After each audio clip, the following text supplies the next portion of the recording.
अस्सलाम वालेकुम बिस्मिल्लाहिर्रहमानिर्रहीम। तो आज मैं बताने वाली हूँ आप लोगों को कि कौन से वो लोग हैं जिनकी क़यामत के दिन बख्शिश नहीं होगी, जिनके गुनाह माफ़ नहीं होंगे और उन्होंने कितनी भी माफ़ियाँ मांग ली फिर भी उनके गुनाह माफ़ नहीं होंगे। तो वो कौन लोग हैं? तो सबसे पहले वो इंसान है जो दूसरों का दिल दुखाता है, जो उसकी दिल आज़ारी करता है, जो है उसको पता है कि मेरी इन बातों से, मेरी इन लफ्ज़ों से सामने वाले के दिल को ठेस पहुँचेगी, उसको तकलीफ़ होगी, उसको अज़ियत होगी, उसके बावजूद भी वो काम बार बार करता है। और फिर अगर वो माफ़ी भी मांग ले तो उसकी माफ़ी माफ़ नहीं होगी, क्योंकि जब तक कि उसको सामने वाला इंसान माफ़ नहीं कर देगा। अगर मैंने किसी का दिल दुखाया है, जब तक कि मैंने सामने वाले से माफ़ी नहीं मांग ली और उसने सच में सच्चे दिल से मुझे माफ़ नहीं करा, तो मेरी माफ़ी नहीं होगी जब तक कि परवरदिगार माफ़ नहीं करेगा और वो इंसान माफ़ नहीं करेगा। अगर उस इंसान ने माफ़ कर दिया तो परवरदिगार ने भी माफ़ कर दिया, अगर उस इंसान ने माफ़ नहीं किया तो परवरदिगार ने भी माफ़ नहीं किया। तो बहुत ज़्यादा ध्यान रखें कि अपनी ज़बान इतनी ज़्यादा ना खोलें, ज़रूरत से ज़्यादा किसी को अज़ियत ना दें, किसी को तकलीफ़ ना दें जिससे आपकी बख्शिश ना हो पाए। तो ऐसा कुछ भी ना करें जिससे आपकी बख्शिश के रास्ते बंद हो जाएँ।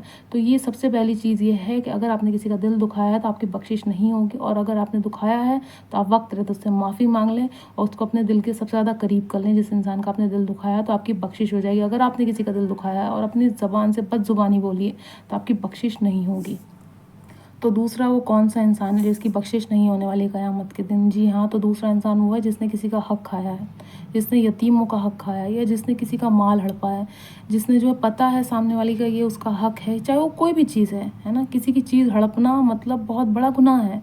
अगर आप उसको वापस दे देते हैं टाइम टू टाइम तो ठीक है। अगर आपने नहीं दी है वो चीज़ नहीं दी है आपने, तो आपकी माफ़ी नहीं होगी, आपकी बख्शिश नहीं होगी।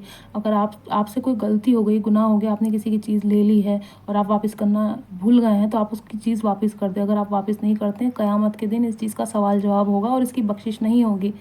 अगर आप ऐसा करते हैं, है ना? कोई भी छोटी-मोटी चीज़ है, अगर आपने किसी की हड़प ली है तो उसकी वापस कर दें। अगर नहीं करते हैं आप तो आपकी बख्शिश नहीं होगी। तो बहुत ज़्यादा ध्यान रखें, चाहे किसी का कोई माल है, कोई कपड़ा है, कोई ज़मीन है, कोई घर है, कोई पैसा है या कोई भी ऐसी चीज़ है, छोटी से लेके बड़ी चीज़, अगर आप उसकी चीज़ वो वापस नहीं करते हैं तो आपकी बख्शिश नहीं होने वाली है।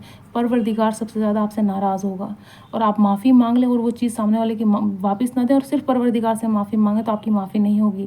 या तो अगर आपने जिसकी चीज़ ली है उसकी चीज़ अच्छे से उसको लौटा दें और जो है परवरदिगार से माफ़ी माँग लें तो आपकी माफ़ी हो जाएगी। अगर आप नहीं लौटाते हैं, यतीमों का माल है या जिनके माँ-बाप नहीं हैं, आपस में ही करते हैं, चचा ने भतीजे का, भतीजे ने चचा का, भाई ने भाई का, बहन ने भाई का, भाई ने बहन का, आपस में ये करते हैं लोग।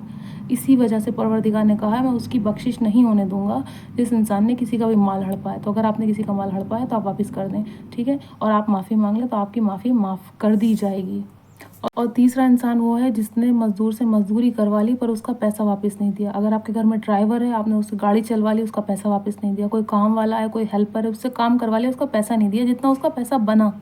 आधा दिया या थोड़ा दिया, या सब्ज़ी वाले सब्ज़ी ले ली, उसके पैसे वापस नहीं दिए। किसी से कोई सामान ले लिया, किसी से कपड़े खरीद लिए, उसके पैसे वापस नहीं दिए। है ना? मतलब मज़दूरी है। अगर कोई भी हमारा छोटा-मोटा काम करता है, ज़रूरी नहीं जो घर मकान बनाता है वही मज़दूर है। कोई भी हो सकता है जिससे हम कोई काम लेते हैं और उसका पैसा बराबर उसको नहीं देते हैं।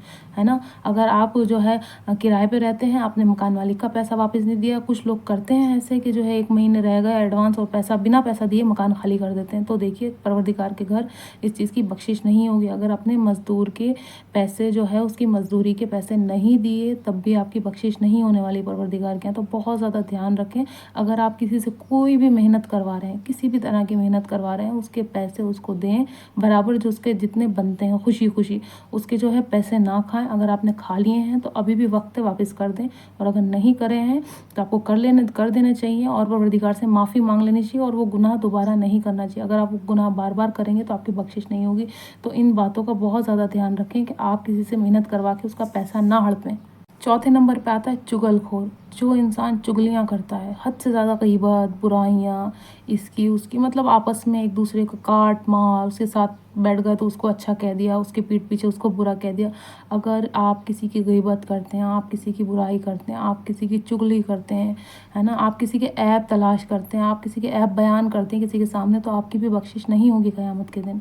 आप बख्शे नहीं जाएँगे। अगर आप माफ़ी माँग लें, अगर मैंने किसी की इज़्ज़त ख़राब करी उसके बाद उसकी माफ़ी माँग लेती हूँ मैं, तो उसकी माफ़ी नहीं होगी क्योंकि उसकी तो इज़्ज़त चली गई।